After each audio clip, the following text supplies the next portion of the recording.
Hey everybody, so next week I'm not going to be here and we're taking a long weekend. So obviously we're not going to be here to do the Q&A, so we're doing the Q&A today. So there are some good questions being asked. First one comes from Krish Sharma. She asks, are immune suppressants the only answer for controlling the lupus, or is there other options? And is there such thing as remission? If so, how can it be achieved? Well, immunosuppressants are the drug of choice, like the prednisones and secondary effects to the chemotherapeutic agents too, are designed to suppress our immune system. And so, yeah, that's the main source of medications that we'll get. But sometimes we have anti-inflammatories that the doctors can prescribe, and that's mainly for pain. And then also there's the option of Plaquenil, which is a class of drugs like anti-malarial that can be used. Having said that, I've read a lot in this group about the secondary side effects to Plaquenil or various medications that are prescribed for lupus, like methotrexate. It's important to remember that there are over 60 genes to kind of break down the medications for each individual, and all of us tolerate different medications differently. And so whatever works for me may not work for you just because of the genetic disposition to break down that medication specifically. So those are the options, but what I can tell you, what we're doing here in Lupus Rebel, what I've done with my life with lupus is that I was able to successfully incorporate anti-inflammatory diets through elimination diet or the alkaline diet that I wrote to better restore my health and my cells in my body to have more of that cellular vitality, so that whatever the meds that I have to take during the times of flare, I'm better able to have a comeback and be able to fight back by having healthier cells because of the things that I do. And it's not just with the foods. And I think it's this idea of positive mindset really helps. It's something that needs to be cultivated because, as you guys know, when you're in a lot of pain and when lupus strikes hard, it's really hard to kind of think outside of that negative patterning. So it really requires a lot of encouragement, support, and lots of accountability to kind of stay on track. And that's why we kind of created this Lupus Rebel group to kind of stand with each other so that we can have movement together and a tribe, or create a tribe together. So you also asked, is there such thing as a remission? Absolutely there is. So whenever your disease activity is increased, it means your immune system is overactivated. Overactivated really means dysfunction of the immune system due to various factors, right? That can be triggered by some unknown bacteria, virus, but that trigger is initiated and you become more prone to it because of substandard health levels at the cellular level. And so I always think back to talking about the leaky gut, where we are a little bit more predisposed to outside attacks from our enemies through the viruses and bacterias and the toxins that typically are okay for most individuals, but our threshold for tolerance is significantly decreased. So we get sicker faster, right? Or more frequently. And so to be in remission is to have an anti-inflammatory diet to help support our immune system, to really boost our cellular vitality back through the diets and the exercises and then the mindsets and such that we try to promote in this group. And also sometimes you can take some various supplements that I do promote on my site to help you have that boost. So therapeutic dosages of let's say, fish oil, 2 to 3 grams. That's probably a lot more than what most of you take. Vitamin D is another option. I found drastic improvements by utilizing curcuminoids or curcumin in a bioavailable format. I have all of that available if you were to be interested in buying it from me, but you can find it just about anywhere. So I hope that that helps. I'm going to move on to the second question. Cynthia Hildreth, you always ask the like really intriguing questions. So thank you for that. And Cynthia asks, my question is, why does doctors misdiagnose? Okay, I'm sorry. My question is, why does doctors misdiagnose lupus so much? Is lupus a new illness to the medical industry? I'm hearing a lot of people say they once were told that they had lupus and they don't anymore, and then they get cross-diagnosed to fibromyalgia, which is 2 different things. Is that right or wrong? As I always say, lupus is essentially a dysfunction. This is me answering now. As I always say, lupus is a dysfunction of our immune system. So there's a lot of various factors. So statistically speaking, autoimmune disorders are dramatically increasing since 1939. And collectively, autoimmune disease is the 3rd most cause of illness in the United States alone. It's in the US population, it's 14.5 to 23.5 million people, and that's increasing. What's really more interesting here is that it's getting harder and harder for our doctors to diagnose various different types of autoimmune conditions because there's biomarkers that we can measure, but oftentimes that kind of coincides in conjunction with the clinical presentations, which is what we call the symptoms. So it's really hard to diagnose because of such a wide array of overlap. And there's increasing numbers of autoimmune dysfunctions and the diagnoses. So anything from mixed connective tissue disorder, which overlaps with fibromyalgia, and then Sjogren's syndrome, the rheumatoid arthritis, to lupus, MS, I mean, you name it. These are conditions that are diagnosed, and it's really hard. It's not always black and white because they do sort of share the same, I guess, the umbrella.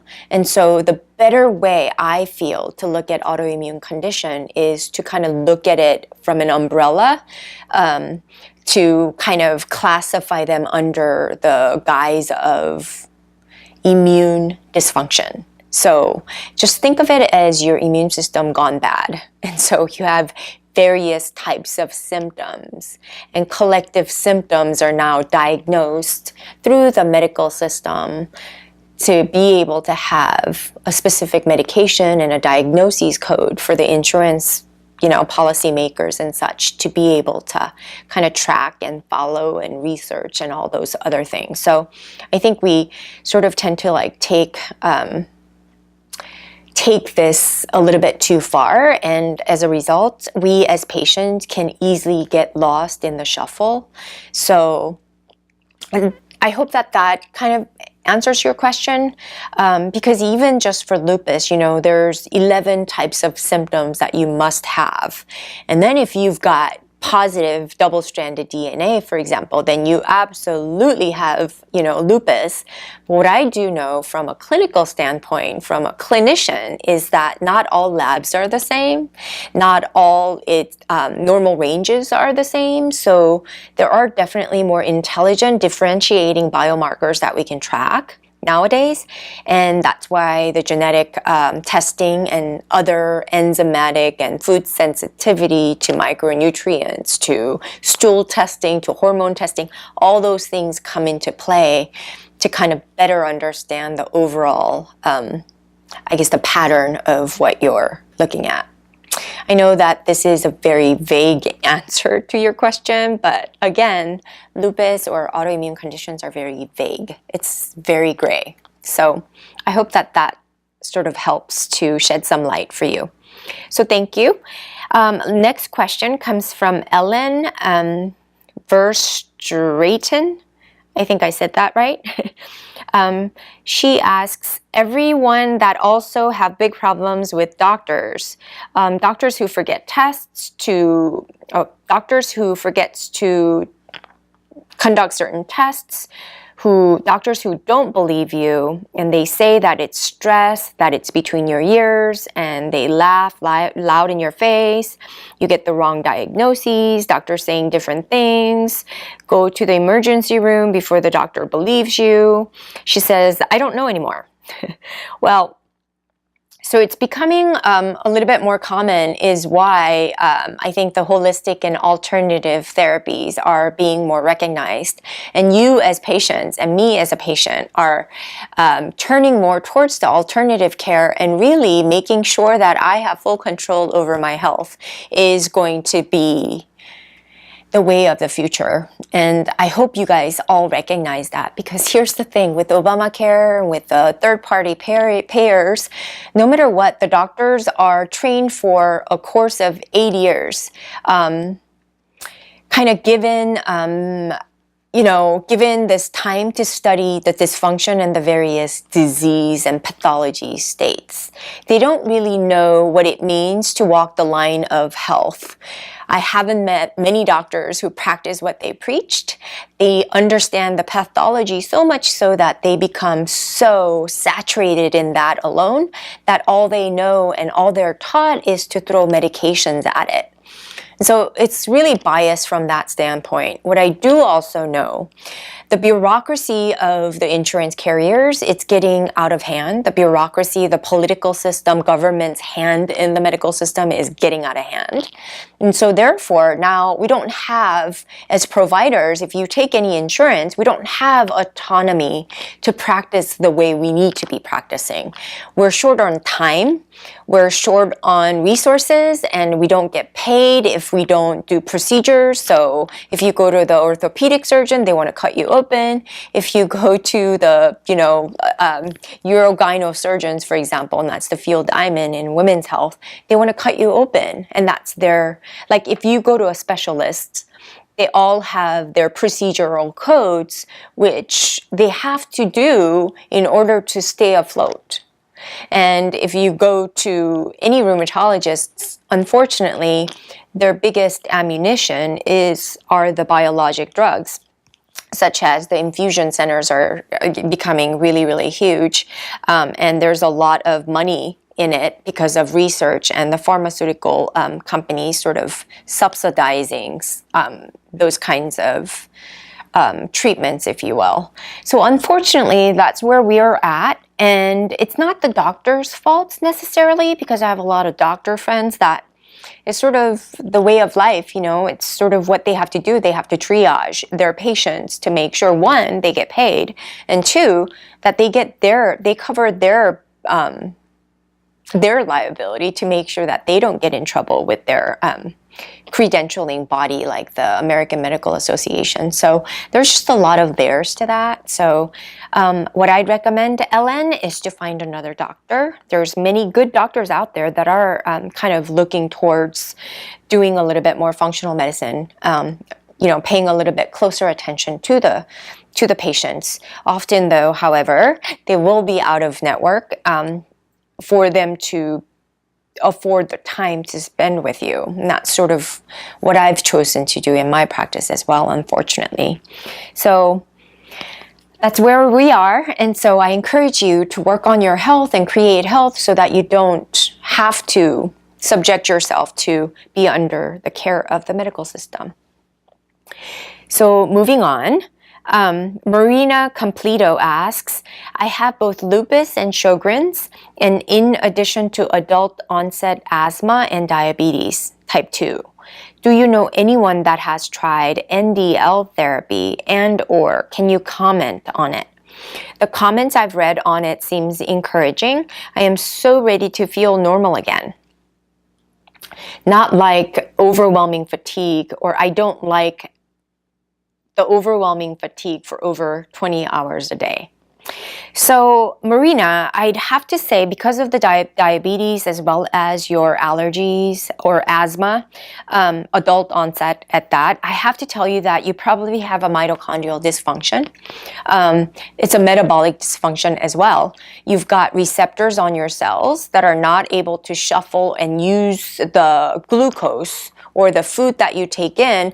Your cells are not able to use it. And so diabetes just means you've got overabundance of insulin surge in your system, but your cells, even with the surge of insulin, are not able to utilize the fuel, glucose, and drive it into our cells. And so that lag is going to create this metabolic condition to kind of take the energetic path away, is why you're feeling so fatigued. So I don't know, to be honest with you, anything about NDL, and I'm not even sure what you mean by that. So if you can clarify down in the comments below, I will see if I can get some more specific answers for you, but I don't really know what that means. But there are things that you can do. The elimination diets that's under our files in this group is really helpful. Exercise is really helpful for you to do your part in terms of eating clean, thinking clean, and also moving in ways to kind of increase energy. I know at times it's counterintuitive because you don't feel like you have enough energy to move, but actually when you exercise, it's been proven through research, lots of research, to validate that actual exercise, just a few minutes a day, is going to really improve your sense of well-being and improve your energy as well. So I hope that that helps. Next question comes from Fatima Alfonsina, and she asks, does anyone lose their voice a lot? Last month, I lost my voice for 2 weeks, and this month we're starting again. No sore throat, no fever, no chills, just poof, goes away. Well, losing your voice frequently leads me to think that it's an acute laryngitis. It's the inflammation of your vocal cords. Typically, laryngitis affects more people that use their vocal cords a lot, like singers or, actors or what have you. And sometimes when we have a viral or bacterial infection through the upper tract infection, respiratory infections, we can also lose our voice. But it can be also idiopathic like you. But you have to remember, it leads me to suspect that it's the overall systemic inflammation due to lupus that may be causing it. And so sometimes taking some good anti-inflammatory supplements may be really, really helpful for you, as well as CBD oil, curcuminoids, fish oil in therapeutic dosages might be really helpful. If you are interested in any of that, to try that out, feel free to kind of comment below so that I can send you the links for that. And I just want to make sure that I'm not leaving anybody out. And I think that's everybody. So what I wanted to say is thank you so much for such wonderful questions. I do want to let you guys know that we're launching the Reverse Lupus membership program. It's going to be live January 8th is the projected date. We are allowing 200 members to sign up for it now. We're taking payments now to reserve your spot to be part of that 200 at just $9.99 a month, $9.99 a month. You're going to get a very strategic and step-by-step approach to doing, giving you a diet plan to know exactly what to eat. I'm going to be cooking from my kitchen to give you some cooking classes. I'm going to be doing some guided meditations. We're going to give you some accountability coaching, a way for you to track your symptoms through our little app that you'll be getting access to. But more than anything, really, the $9.99 is going to help you. You're going to make that back in the discounts that you'll be getting from lupuspharmacy.com, as well as my third-party vendors that I use through functional medical practices.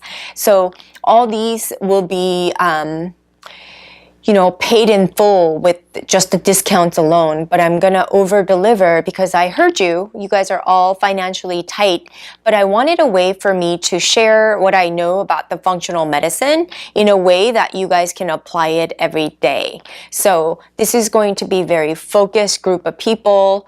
We're gonna do a separate Facebook group. We're gonna do a monthly seminar or webinar with me where I get to kind of answer your specific needs and tailor some of your programs to better suit your needs and such. So we've got so much that we're giving into this platform, and it's a way for you to support me in everything that I'm providing for you. It's a way for me to also offer functional medicine at a cost that's affordable for you. And so I hope that you guys join me in that endeavor. We've got a lot of signups already, so I encourage you to go ahead and take advantage of it as soon as possible. And we will have the links available for you in this feed, as well as you'll see various different promotions that I'll be running regarding this reverse lupus membership. So until next year, Merry Christmas to all of you. Happy holidays, Happy New Year's. I'll see you in 2018.